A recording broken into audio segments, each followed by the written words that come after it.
بازی پرسپولیس و تراکتورسازی تبریز واقعا من صورت بدی داشت. خیلی خوبی کردی. واقعا تاسف خودم باید اعلام کنم. البته من خبرها رو میذارم اعلام کردم. خواهش می‌کنم. من میخوام بگم همیشه ما دم از فوتبال خوب زدیم، فرهنگ و اخلاق خوب زدیم، اما به واقع دیروز باید نمره 20 بدیم علاوه بی فرهنگی و بی اخلاقی به تماشاگرای تبریزی، علیرغم که خیلی براشون احترام قائلیم، اما دیروز از دشنام و فحش به حریف، به بازیکن‌ها، به خبرنگار، عکاس، به گزارشگر بازی گرفته تا آتش زدن صندلی‌ها، پرتاب آب میوه‌ای که به مناسبت عید بهشون داده بود نیروی انتظامی بهشون ساندویچ داده بود، آب میوه میداد. بعد اون رو خیلی جالب بود که سرشو جدا می‌کردن، بعد می‌نداختن رو سر سطح خبرنگار و عکاسا. خب میرفتیم با مربیشون صحبت می‌کردیم با کمالوند. اتفاقا بعد از بازی هم من با آقای کمالوند سوال کردم. آقای کمالوند یه توجیه میاره بدتر از گناه، میگه که هر عکس‌العملی از یک عملیه.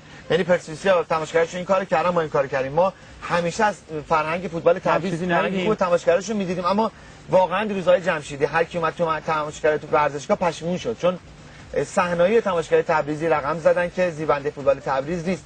یه نکته بگم، حالا اگر آقای زرقامی عزیز بیننده برنامه هستن، یه کسایی که مسئول رسانه ملی و به ویژه مسئول رادیو هستن، روز سه‌شنبه گزارشگر بازی، دوشنبه گزارشگر بازی استقلال و شهرداری تبریز هم انقدر یک جانبه و بی‌محابا حمله میکرد به بازیکن حریف و مدیریت استقلال که از حد ادب خارج شد. من واقعا اینجا یه تعصب دیگه رو خودم می‌شنیدم گفتش که استقلال با بزرگای تیمش اومده فقط اسما رو به خودش آورده. دقیقاً همینطوره. گل اولی که شهرداری تبریز زد گفتش آقا فقط اسمای گنده خودش رو با تهران خواهد برد و این اپیدمی داره میشه. تبریز، اصفهان، اهواز گزارشگرای محلیشون واقعا به حد بی احترامی کشوندن و این جالب نیست. واقعا این سرشکل باید داده بشه و زیبنده صدا و سیمای ما نیست. گزارشگری که میان گزارشگرای استانی هستن، میان گزارش میکنن، دیگه بد نیست تعصب داشته باشیم نسبت به تیممون، اما از درجه توهین که فراتر میره یه خود زیبنده کار نیست. اما خدمت بینندگان عرض کردم صحبتای بذارین هم بگیم پس، چون بالاخره وظیفه ما شفاف سازیه دیگه، روشنیاریه.